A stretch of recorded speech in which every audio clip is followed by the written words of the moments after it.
এটা হচ্ছে পুঠিয়া মেন প্রাসাদ। জায়গাটা বেশ নিরিবিলি আর খুব সুন্দর এরিয়া। কত বছর পুরনো আল্লাহ জানে। আমারই বাড়ি।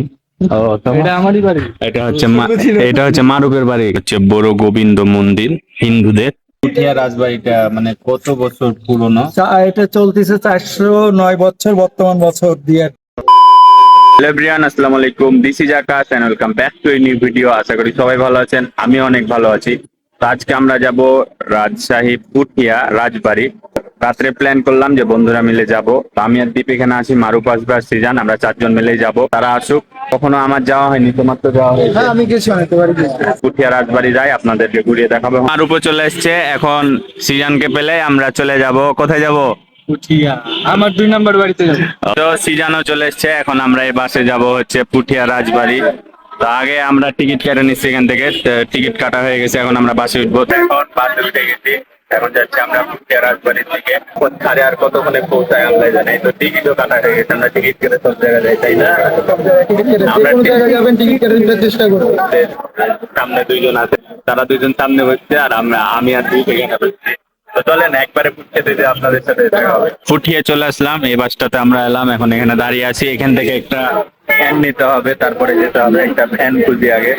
এখন আমরা পুঠিয়া থেকে একটা ভ্যানে যাচ্ছি 4জন। চলে এসছি পুঠিয়া রাজবাড়ি, এখন ভিতরে ঢুকবো। তো চলেন ভিতরে ঢোকা লাগে। এখানে আবার এন্ট্রি ফি 30 টাকা করে, 30 টাকা করে লাগবে। তো চলেন ভিতরে যাই, ভিতরে আপনাদেরকে দেখাই। এটা হচ্ছে পুঠিয়া রাজবাড়ির একটা ম্যাপ, ডিটেলস লেখা আছে। যদি পড়েন পুঠিয়া রাজবাড়ির সবকিছু ডিটেলস, কে কি করেছে বা কি এরকম সবকিছু লেখা আছে। তো চলেন ভিতরে যাই, ভিতরে আগে ঘুরে আসি। আগে প্রথমে ঘুরি, তারপর কিছু ভিডিও নেবো। কিন্তু দেখতে বেশ জায়গাগুলো ভালোই লাগছে, অনেক পুরনো জায়গা এটা।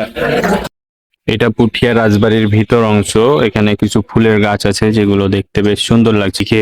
জায়গাটা বেশ নিরিবিলি আর খুব সুন্দর এরিয়া। ফুল মানে অনেক ফুল আছে এগুলোতে, ফুলের গাছ। এটা হচ্ছে রাজবাড়ি। পুরোনো বিল্ডিং গুলো দেখলে আসলেই ভালো লাগে, পুরোনো ঐতিহাসিক বিল্ডিং এই যেগুলো। এটা বেশ ভালো লাগলো, তো প্রথম আসলাম কিন্তু অনেকটাই ভালো লাগছে যে আশপাশ। এদিকে আমরা আসছি সাইডে। এটা কত বছর পুরনো আল্লাহ জানে, যে দেখতে সব ভাঙা। পরিবেশটা কেমন লাগছে এক কথায়? আগাগোড়া যখন এখানে এসেছি অনেকটাই সুন্দর, আরো বেশি সুন্দর হচ্ছে। দিন দিন যত যাচ্ছে তত সুন্দর হচ্ছে বেশি। অনেক ভালো লাগছে অনেক। সিজান, পরিবেশটা চারপাশের মানুষজন কেমন লাগছে? অনেক কিছু ভালো লাগছে দেখতে। এর আগেও এসেছি 3 বার। আমার ফার্স্ট টাইম, ভালোই লাগছে। দেখ, আমারও ফার্স্ট টাইম, হাত মিলাও। এর আগে কখনো আসেনি, এর দুজন আসছে অনেক। না, এটা তো আমারই বাড়ি। ও এটা আমারই বাড়ি। এটা হচ্ছে মারুপের বাড়ি, থাকে এই রুমে। এটা না পুরো এটা ওর বাড়ি হচ্ছে। পুরো এলাকাটা জুড়ে বেশ সুন্দর সুন্দর ফুল আছে, ফুলগুলো দেখতে কিন্তু সুন্দর লাগছে। সুন্দর সুন্দর ফুল, এই যে এটা জবা ফুল, দেখতে কিন্তু ভালো লাগছে সব। অনেক সুন্দর লাগছে ফুলটাও। আর যে মন্দিরটা আপনাদেরকে দেখাচ্ছিলাম ওটা হচ্ছে বড় গোবিন্দ মন্দির। এটা হচ্ছে বড় গোবিন্দ মন্দির হিন্দুদের। মন্দিরটা কিন্তু বেশ সুন্দর। এখানে কি দ্বীপ এখনো পূজা চলে? হ্যাঁ হ্যাঁ, এখনো পূজা হয়। এটা হচ্ছে হিন্দুদের মন্দির। এখনো পূজা হয়। এটা কত 400-500 বছর আগে, তাই না? হ্যাঁ, অনেকটাই, অনেক বছর আগে এটা। এই যে ভিতরে মন্দির, মানে এখনো তাহলে এখানে পূজা চলে। মন্দিরটা নাকি 409 বছর আগের মন্দির হিন্দুদের। এটা 409 বছর থেকে কিছুই করা হয়নি এখন পর্যন্ত। স্টিল যেমন 409 বছর আগে ছিল তেমন এখনো আছে। এটা রাজশাহী ডিস্ট্রিক্ট পুঠিয়া রাজবাড়ি। পুঠিয়া রাজবাড়িটা মানে কত বছর পুরনো? এটা চলতেছে 409 বছর, বর্তমান বছর দিয়ে আর কি 409 বছর চলতেছে। আর এখানে বেশ কিছু মন্দির দেখলাম, এই সব মন্দির কি প্রচলিত, মানে এখনো কি পূজা হ্যাঁ, চলে? প্রতিদিন 3 বেলা, সকাল দুপুর রাত্রিতে পূজা হয়, পুরোহিত দিয়ে পূজা হয়, ভোগ রাগ হয় এখনো। এবং প্রতিনিয়ত সারা দেশের বহু ভক্তবৃন্দ এখানে আসেন বা দর্শনার্থীরা এখানে আসেন। যদি এটা সম্পূর্ণ সংস্কার করা যায়, আপনারা যেমন দর্শনার্থী আসছেন আরো বেশি আসবে, বা হয়তো আরো বেশি ভালো করতে পারলে। মিউজিয়ামের দায়িত্বে এখন, মিউজিয়াম অনেক চেষ্টা, আশেপাশে সব ভালো করতেছে, অনেক কিছু মেরামত করতেছে এখনো। এবং এক্ষেত্রে টিকিট সিস্টেম তৈরি করেছে এখানে। টিকিট সিস্টেম মানে টিকিট কতদিন? 4 বছর ধরে, 4-5 বছর ধরে টিকিট চলতেছে, সরকারি ভাবে, অফিসিয়াল ভাবে দেওয়া হয়। এখানে প্রত্যেকদিন দূর দূরান্ত থেকে হ্যাঁ, কেমন মানুষজন আসে? প্রচুর প্রচুর, হাজার হাজার লোক আসে এখানে প্রতিদিন। মানে কোথা থেকে এখানে তো আসে? সারা বাংলা, এই যে চট্টগ্রাম থেকে এখনই আসছিলেন ওনারা। সারা দেশব্যাপী বিদেশ থেকেও লোক আসে, আমাদের মেম সাহেব শত শত লোক আসে বেড়াইতে, বা এখানে হিন্দু মুসলমান কেউ বাদ নাই, সব মিলিত সবাই বেড়াইতে আসে। আসলে এই রাজপ্রাসাদে মানে আগের যুগে কি করা হতো, জমিদারেরা থাকতো এখানে, বিচার করতো না না, তেমন কি? বিচারালয় তো আপাতত আমরা দেখি না, আমাদের তো আর এত বয়স না, কারণ রাজাদের বাসস্থান হলো পিছনে। জি। ওই যে পিছনে ছিল 3টে রুম ভেঙে ফেলছে, 50 একজনের ভাড় দেওয়া ছিল, সে 60 টাকা গাড়ি, মোষের গাড়ি ইট বিক্রয় করেছে ওই বিল্ডিং 3টা ভাঙে।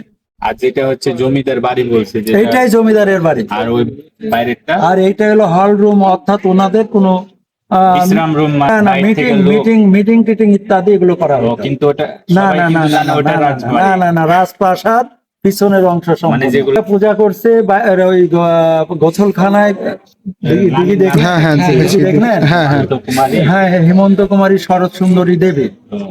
আর এখানে ছিল প্রেম নারায়ণ রায় বাহাদুর, এনারা 2 ভাই।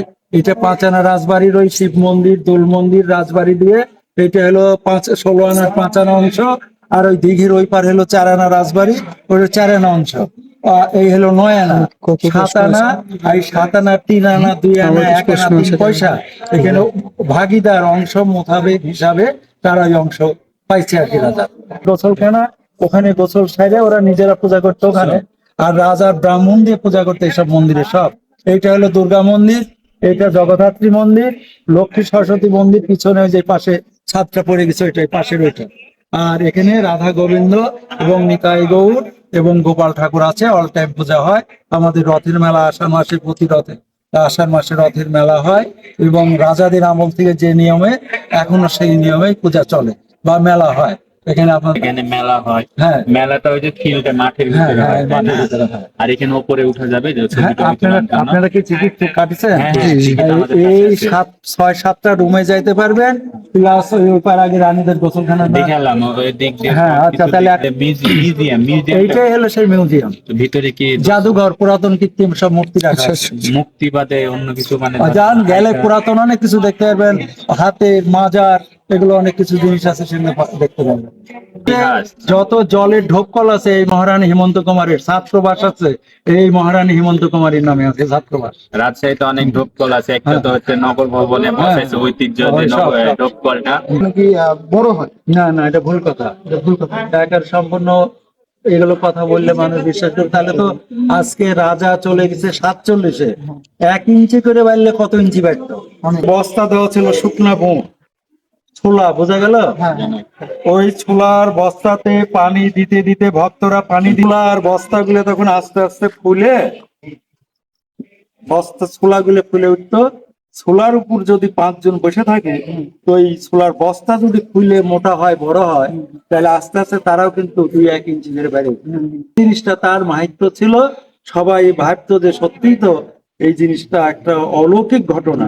তার মধ্যে এই জিনিসটা কিন্তু সম্পূর্ণ বানোয়াট, মিথ্যা কথা। এখানে কিন্তু 2টা ছবি দেখে, 2টা না, 3টা ছবি দেখে একটা কিছু বুঝাচ্ছিলেন, আরেকবার যদি বলতেন। হ্যাঁ, এটা হলো রাম রাবণের যুদ্ধের কাহিনী, যেগুলো আমাদের ইতিহাস হ্যাঁ, বই আমরা আমাদের- পড়েছি। হ্যাঁ। আর এটা হলো পুরীর রথযাত্রার কাহিনী, ওটা রামায়ণের মহাভারতের কাহিনী। মানে এই ছবির মাধ্যমে ফুটিয়ে উঠিয়েছে। হ্যাঁ, আর এই যে নিচে ওখানে আর এখানে যে আছে, জি। এগুলো হলো ওই কৃষ্ণ, রাধা কৃষ্ণের কাহিনী সম্পূর্ণ দেওয়া আছে এর ভিতরে, সম্পূর্ণ এখানে কদম গাছ টাছ ইত্যাদি, রাধা কৃষ্ণ সব এখানে, যুদ্ধ সাজোয়া বাহিনী সব। তো আমরা ইতিহাসের অনেক কিছু জানতে পারলাম। রাজবাড়ি যে শুধু ভ্রমণের জন্য তা না, বেশ কিছু আপনারা ইতিহাস দেখতে পাবেন, নিজের চোখে দেখলে ইতিহাসগুলো উপভোগ করতে পারবেন। আমাদের থেকে অনেক কিছু জানতে পারলাম, তো আমাদেরকে খুব ভালো লাগলো। আর আঙ্কেলকে অসংখ্য ধন্যবাদ যে এখানে যতটুকু আঙ্কেল জানে, যা আমাদের ইতিহাস সম্পর্কে সবকিছুই বললো। এখন আমরা উপরে যাব, সেগুলো ঘুরে দেখবো, যে মিউজিয়াম বলছে যেখানে মন্দির রাখা আছে, সেগুলো দেখি। তো চলেন। হচ্ছে একটা প্রাসাদ ছিল, যে সিঁড়িগুলো দেখছেন, এই সিঁড়িগুলো কিন্তু কাঠের। এখন জাদুঘরে তো তেমন ভিডিও করা যায় না। এখানে 3টা রুমে সেই মূর্তিগুলো সংরক্ষণ করা আছে, যেগুলো সব সচরাচর কোনো জাদুঘরে ভিডিও করা যায় না, যে কারণে একটু বাইরে ভিডিও করলাম। এই জায়গাটা বেশ সুন্দর, আর এখান থেকে একটা কিন্তু মাঠ দেখা যাবে, ওটাও মনে হয় মন্দির, ওটাও মন্দির তো, যে কারণে এখানে অনেক মন্দির। আর এখান থেকে মাঠটা যে সুন্দর লাগছে, ফুটবল খেলছে। আর ওয়েদারের কথা কি বলবো, বেশ ভালো লাগছে, সুন্দর। এখান থেকে আরো সুন্দর লাগছে, মাঠটাতে খেলাধুলা করে। আর মাঠ থেকে যদি এটা দেখাতে পারি, তাহলে ওখানে যেয়ে দেখাবো নি। আর পুরাটা ঘোরা শেষ, আমরা ঘুরলাম। তেমন একটা বড় না তানা দ্বীপ, না বেশি বড় না, কিন্তু যথেষ্ট পরিমাণ সুন্দর। সুন্দর আছে। তোমার কাছে কেমন লাগলো? আমার কাছে, আমার বাড়ি আবার আমার কাছে কেমন লাগে, সিজান? আপনাদের কাছে কেমন লাগলো সেটা বলুন। ভালো লাগলো তো, ওরা তো আসছে, আমি প্রথম আসলাম, ভালো লাগলো। এখানে হচ্ছে একটা রাজপ্রাসাদের মতো প্রাসাদ, যেটাতে তলাতে আছে, নিচতলা। আর ওই সাইডে তো ওই একটা চাচার সাথে কথা বললাম, সেই সব ইতিহাস বলে দিয়েছে আপনাদেরকে, আমার আর বলার কিছুই নেই। আর ভালো লাগলো, ফার্স্ট টাইম আসলাম পুঠিয়া রাজবাড়ি, ওটা ঘুরলাম। এখন আমরা বাইরে থেকে কয়েকটা ভিডিও নেওয়ার চেষ্টা করব, কারণ পুরো প্রাসাদটা যেটা হচ্ছে মাঠ থেকে সবাই ভিডিও নেয়, ওইটা নেওয়ার চেষ্টা করবো। এখন মাঠে যাব। তো এটা হচ্ছে পুঠিয়া মেন প্রাসাদ, আর পিছনগুলো তো ঘুরে এলাম, পিছনগুলো তো আপনাদেরকে দেখালাম। এটা আছে পুঠিয়া রাজবাড়ি, এটা হচ্ছে রাজবাড়ি না, এটা নাকি একটা প্রাসাদ, ওই চাচার থেকে শুনলাম ওটা হচ্ছে মন্দির। আর তেমন ঘোরার কিছুই নাই, সব ঘুরলাম। আর এপারে একটা মন্দির আছে, বেশ কিছু মন্দির আছে। পুঠিয়া রাজবাড়ি কতটুকু আপনাদেরকে ঘুরিয়ে দেখাতে পারলাম জানি না, তো চেষ্টা করলাম সবটুকু ঘুরিয়ে দেখানোর। তো সবাই ভালো থাকবেন, দেখা হবে নেক্সট কোনো ভিডিওতে। আল্লাহ হাফেজ।